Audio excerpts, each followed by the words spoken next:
Fenomena orang pindah agama. Salah satu fakta adalah beberapa orang Kristen yang memilih menjadi mu'alaf. Sebenarnya itu adalah ranah privasi setiap orang dan itu sah-sah saja. Hal yang sama juga terjadi pada beberapa pendeta yang memilih hijrah menjadi mu'alaf. Beberapa pendeta ini tidak segan mengklaim bahwa agama barunya lebih baik, lebih unggul, apalagi dengan membuat perbandingan dan pernyataan yang menyerang, menjelekkan agama lamanya. Saya akan mengulas fenomena ini dalam perspektif teologis dan teoritis. Teman-teman, seorang Kristen yang memilih pindah agama sebenarnya dia bukanlah manusia sejati seperti yang telah diajarkan Yesus sendiri sebagai manusia sejati. Dalam Lukas 9 ayat 23, barang siapa yang mau mengikuti aku, dia harus mampu menyangkal dirinya, memikul salib dan mengikuti aku. Menyangkal diri, dasar dari penyangkalan diri adalah pemahaman bahwa keselamatan hanya berasal dari Tuhan, tidak bisa dilakukan dengan cara sendiri. Setelah diselamatkan, orang-orang Kristen memahami bahwa Tuhanlah yang menjadi penguasa atau Tuhan di dalam kehidupan mereka. Oleh sebab itu, mereka tidak melakukan apa yang menjadi keinginan dirinya sendiri, tetapi keinginan Tuhan, melupakan kepentingannya sendiri.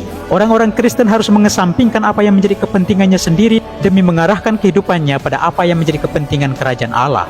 Gambaran ini digunakan oleh Santo Lukas untuk menyatakan bahwa orang Kristen harus menjalani hidup seolah-olah telah dijatuhi hukuman mati, yaitu mati terhadap nilai-nilai dunia yang tidak sesuai dengan kehendak Allah dan tunduk pada nilai-nilai dalam kerajaan Allah. Dengan ini Santo Lukas ingin menekankan bahwa mengikut Yesus merupakan proses yang terus-menerus. Mengikut Tuhan bukan sekedar komitmen yang dilakukan sekali saja, namun dilakukan seumur hidup. Bagi mereka yang memilih berpindah keyakinan adalah orang yang tidak sungguh bertumbuh dalam iman dan kesetiaan. Mereka adalah orang yang tidak mengenal kasih setia Yesus. Mereka tidak tahan dalam penderitaan. Mereka mau mencari kehendak pribadi dan kepentingan diri sendiri.